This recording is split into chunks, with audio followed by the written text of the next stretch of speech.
Magic Earth, Chapter 1. The scream that shattered the night was like nothing ever heard before in Magic Earth. At 3 a.m, when winter's grip held Eldoria in silent darkness, an impossible sound erupted from the heavens above. It wasn't just loud. It was a noise that seemed to tear reality apart, a horrifying blend of bird-like shrieking and the thunderous roar of some colossal beast. The sound echoed across the mountains, through the forests, and over the sleeping city with such primal terror that every living creature within miles froze in instinctive fear. In the Vance family's modest home connected to their tavern, 16-year-old Jack Vance jolted awake, his heart hammering against his ribs. The otherworldly cry continued for what felt like an eternity, but lasted only seconds, followed by a silence so complete it seemed the world itself had stopped breathing. "What in the God's names?" Theodore Vance burst from his bedroom, already pulling on his boots. His wife Melanie appeared behind him, clutching 10-year-old Liz protectively. "That came from the animals," Jack said, his voice tight with dread. Father and son grabbed their heavy coats and lanterns, rushing out into the bitter cold toward their small barn behind the property. What they found defied belief. The animal pen where Bessie, their stubborn old cow, had stood peacefully just hours before was now a scene from a nightmare. The wooden fence posts were splintered and scattered like twigs. Deep gouges scarred the frozen earth, as if massive claws had torn through soil hard as stone. And there, dark against the snow, a pool of blood steamed in the frigid air. Far too much blood for any creature to survive losing. But it was what Theodore and Jack saw in the distance that would haunt them forever. Against the star-filled sky, silhouetted by moonlight, something enormous moved through the air far to the north. It was impossible to make out details at such distance, but the shape was wrong. Too large, too alien. Wings that seemed to span the width of 3 or more houses beat with slow, powerful strokes, carrying whatever it was toward the mountains where even the light of moon and stars couldn't penetrate. "Did you see that?" Jack whispered, barely trusting his own eyes. Theodore nodded grimly, never taking his gaze from the retreating shape until it disappeared completely into the darkness. "Something took Bessie," he said finally, his voice hollow. "Something that can fly and something big enough to carry off a full-grown cow." They searched the area thoroughly, but found no trace of their animal except the blood and those terrible claw marks. Whatever had taken Bessie had done so with such speed and precision that she'd had no chance to struggle or cry out. The other animals, the goats, chickens, and pigs, huddled in the far corner of their pen, trembling with terror but unharmed. Back in their home, Theodore and Jack described what they'd witnessed to Melanie and Liz, but their account sounded incredible even to their own ears. A giant flying creature? In Magic Earth, where the most powerful mages could barely lift objects heavier than a small dog. It seemed impossible, yet the evidence was undeniable. Throughout Eldoria and the surrounding homesteads, people had been awakened by that same terrifying sound. In his fortress-like castle overlooking the city, Mage King Iroh himself had rushed to his highest tower, scanning the skies, but saw nothing except darkness and stars. The sound had been so loud, so close, that it seemed to come from directly overhead, yet whatever had made it remained invisible in the night. When dawn broke gray and cold over the northern city, the Traveler's Rest became an informal gathering place for shaken residents and travelers seeking answers. What had begun as a typical morning quickly transformed into something unprecedented as person after person arrived with the same story. They'd heard the impossible sound, but none had seen what caused it. The first customer, a merchant named Henrik, who lived on the city's eastern edge, stumbled through their door pale and wide-eyed. "Did you hear it?" he asked without preamble. "That sound from the sky? Like some monster from the old tales had come to life?" More followed throughout the morning, people from nearby homesteads, craftsmen from the city center, even a few minor nobles who'd left their comfortable stone homes seeking information.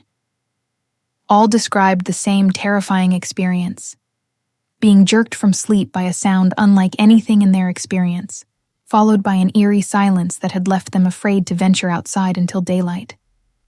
But it was when Jack quietly mentioned that something had taken their cow that the atmosphere in the tavern changed completely. Taken? Henrik's face went white. You mean, an animal did this? A living creature made that sound? The word spread quickly through the gathered crowd. What they'd initially assumed to be some sort of natural phenomenon, perhaps thunder from a freak storm, or even magical experimentation gone wrong, suddenly became something far more terrifying. A creature existed that could make such sounds, something large enough and powerful enough to carry off a full-grown cow.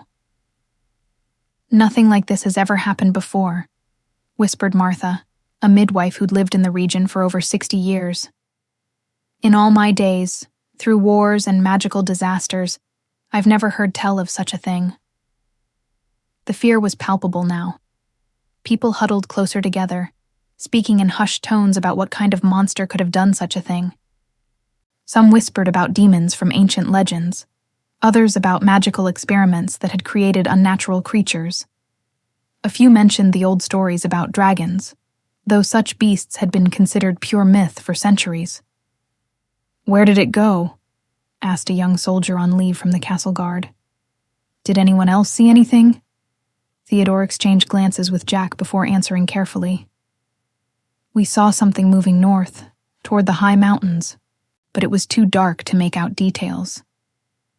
This revelation sent another ripple of fear through the crowd. The northern mountains were largely unexplored, filled with deep valleys and caves, where something large could hide indefinitely. If a creature of such size had made its lair there, what did that mean for the kingdom's safety? To understand why this event struck such terror into the hearts of Magic Earth's people, you must first understand the world where this story unfolds, a realm where the impossible is supposed to be safely contained within known limits. Magic Earth developed along a path very different from our own world. Here, when humanity reached the crossroads between mystical thinking and scientific reasoning, wonder triumphed over analysis.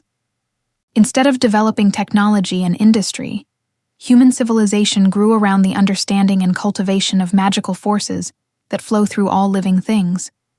But this choice came at a cost. Where our world progressed through centuries of innovation and discovery, Magic Earth became trapped in a cycle of stagnation. For hundreds of years, society has remained virtually unchanged.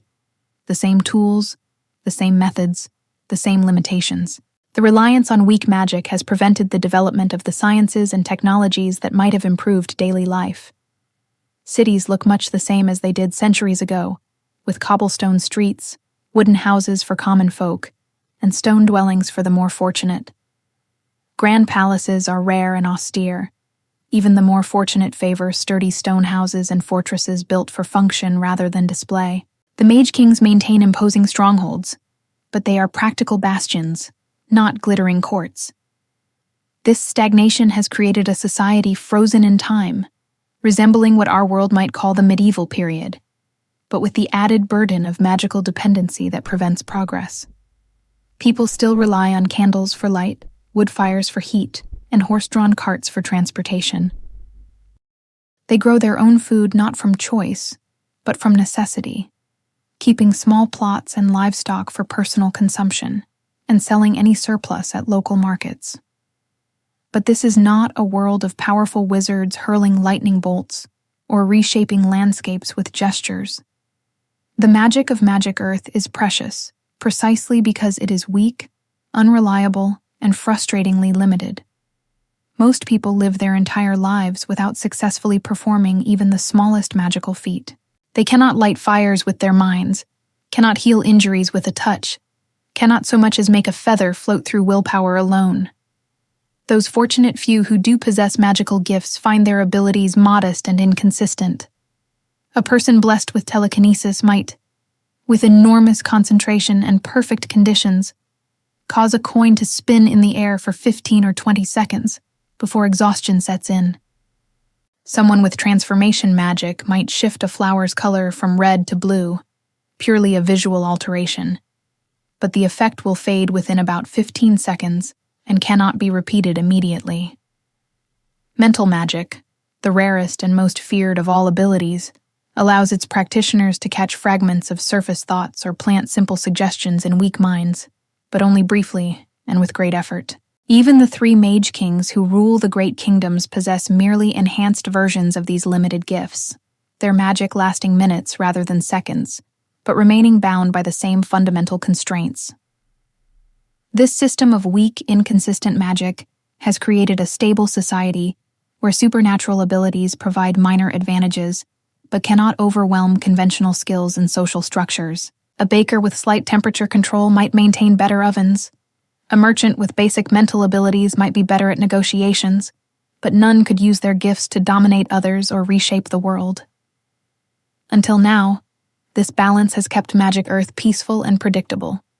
People understand magic's limits and plan their lives accordingly. The appearance of a creature capable of carrying off a cow, demonstrating physical power that dwarfs anything in the known magical spectrum, threatens to shatter this carefully maintained equilibrium. In this world of limited magic, three kingdoms have maintained an uneasy balance for over 2 centuries. Each is ruled by a mage king, whose abilities, while modest by legendary standards, exceed those of common practitioners enough to justify their authority. Iroh, the mage king of movement who rules the northern realm from his castle overlooking Eldoria, can push grown men backward with the force of strong wind and lift objects weighing several pounds for minutes at a time. His enhanced telekinetic abilities, combined with political cunning and military strength, have made him master of the frozen Northlands where winter dominates most of the year. In the eastern forests reigns Mutar, the mage king of transformation. His power allows visual-only alterations, convincing changes to what the eye perceives, on himself or nearby objects. He can shift his own visage beyond recognition, make coarse cloth look like fine velvet, or render a weathered cup appear as polished silver. Yet these changes exist solely to sight. They do not alter texture, taste, scent, or substance. Even at his peak, Mutar's transformations endure only a few minutes before reality reasserts itself. The southern rocky territories are governed by Nopsum, the mage king of mind, whose mental abilities let him read surface thoughts from those with weak mental defenses and plant suggestions in vulnerable minds. His power works only on certain individuals and requires close proximity, but it makes him a formidable negotiator and strategist. Each mage king maintains his rule through a combination of magical ability, conventional military force, and the respect their subjects feel for anyone who can demonstrate consistent supernatural power. Their kingdoms exist in careful balance, each powerful enough to defend itself, but none capable of conquering the others. Ancient prophecies, long dismissed as colorful mythology, speak of times when magic itself would be transformed, and powers thought impossible would manifest in the world. The most famous of these is the legend of the 3 plants, recorded in texts so old they crumble at the slightest touch. The prophecy tells of 3 mystical plants that will appear when Magic Earth stands at the crossroads between salvation and destruction.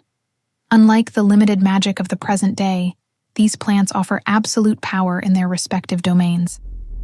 The root of the Forgotten grants complete mastery over mind and memory. Its possessor could read any person's deepest secrets, plant unshakable beliefs, or erase entire identities from someone's consciousness.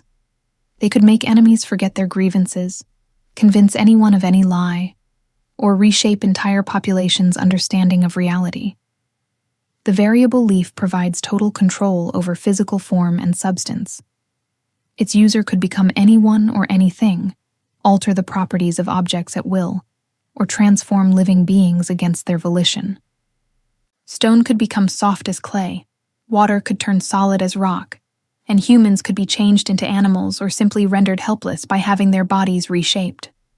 The ether flower offers dominion over all natural forces and elements.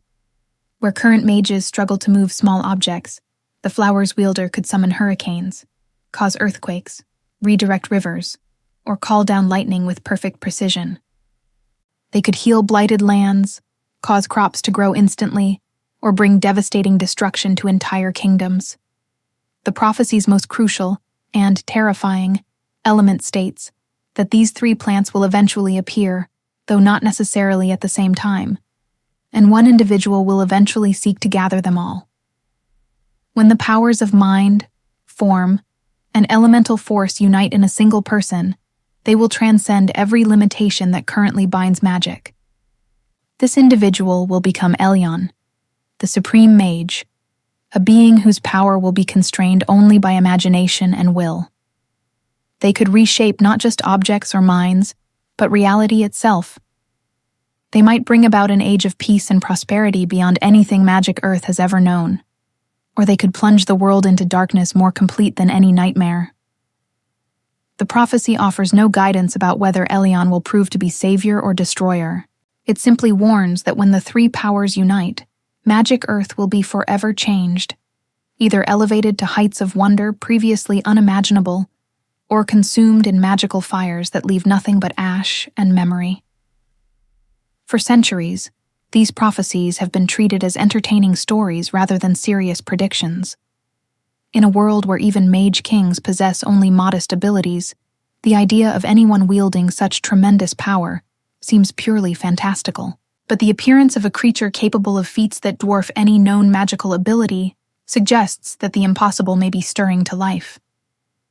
The Vance family represents both the typical and the extraordinary aspects of life in this magically limited world.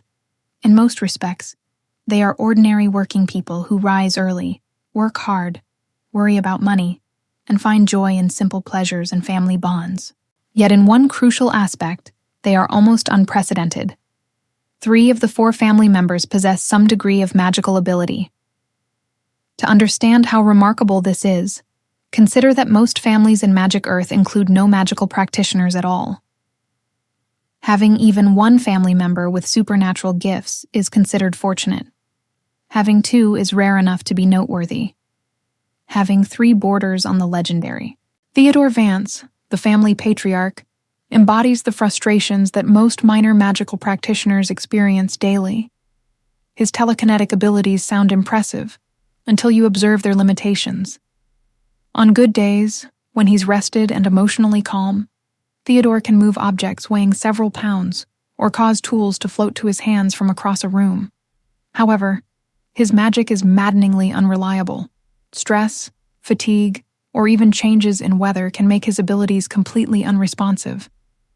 His wife Melanie possesses mental magic, the rarest and most ethically complex of supernatural gifts.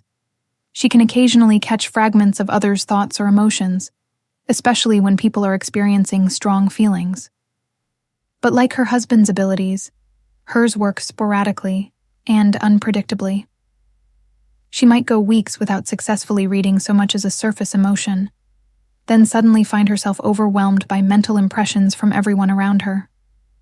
Their 10-year-old daughter Liz possesses what magical scholars would call consistent manifestation, the ability to use her supernatural gifts reliably whenever she chooses. Her specific talent is purely visual transformation. She can alter the appearance of small objects for exactly 15 seconds, making them look different to the eye, shifting color, sheen, apparent size or proportions, or apparent material. The change never affects texture, taste, scent, or substance, and it ends precisely at the 15th second.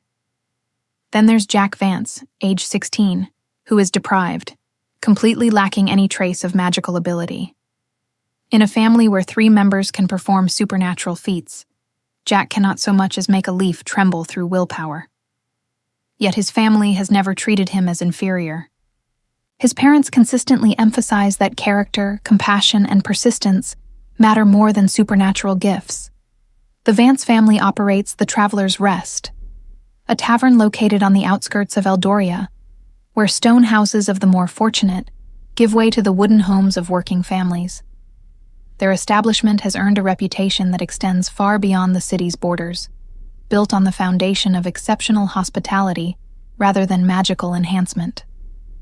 Melanie's signature drinks, golden beer and sweet mead brewed with mountain honey using recipes passed down through generations, draw travelers from distant regions. Her hearty cooking, particularly a meat and vegetable stew that can revive the nearly frozen, has made their tavern a planned destination, rather than merely a convenient stop. The tavern serves customers from all social levels, traveling merchants seeking reliable information and discreet assistance, soldiers on official missions needing places to rest without attracting attention, local craftsmen wanting hot meals and friendly company, and occasionally, adventurers pursuing rumors of the legendary plants from ancient prophecy. Each morning, Theodore and Jack tend their small agricultural plots and care for their animals, while Melanie and Les manage the tavern operations. The family works together with the easy cooperation that comes from years of shared responsibility and genuine affection. Liz has become particularly valuable to the tavern's success, not just for her magical abilities, but for her natural charm and intuitive understanding of hospitality.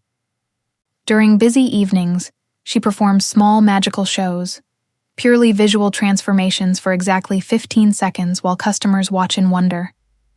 These demonstrations serve as entertainment and conversation starters, creating the social atmosphere that keeps people returning.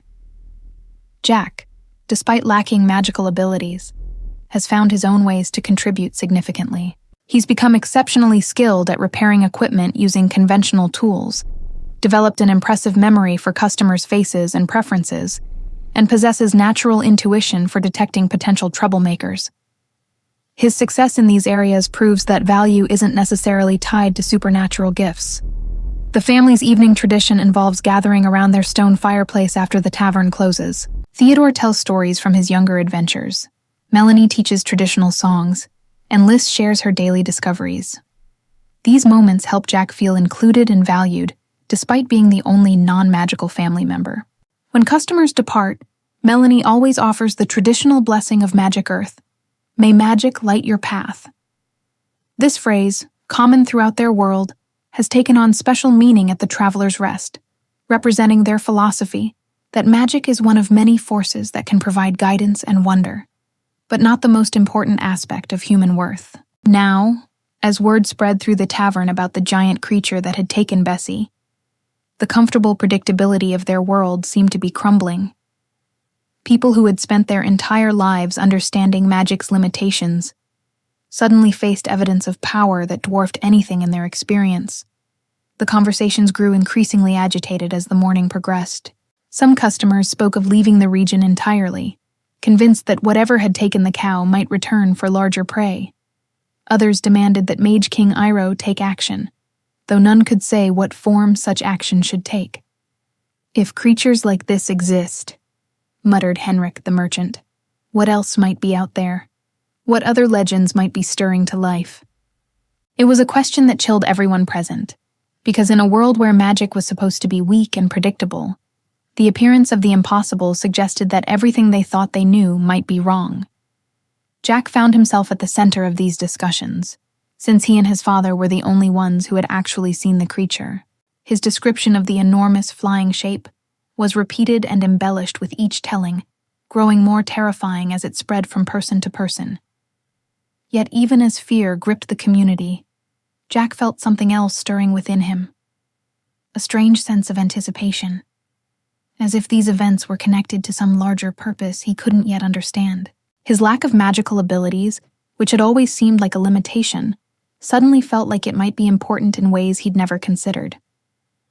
The day passed in a blur of anxious conversations and wild speculation. By evening, when the last customers finally departed, the Vance family sat around their fireplace trying to make sense of what had happened.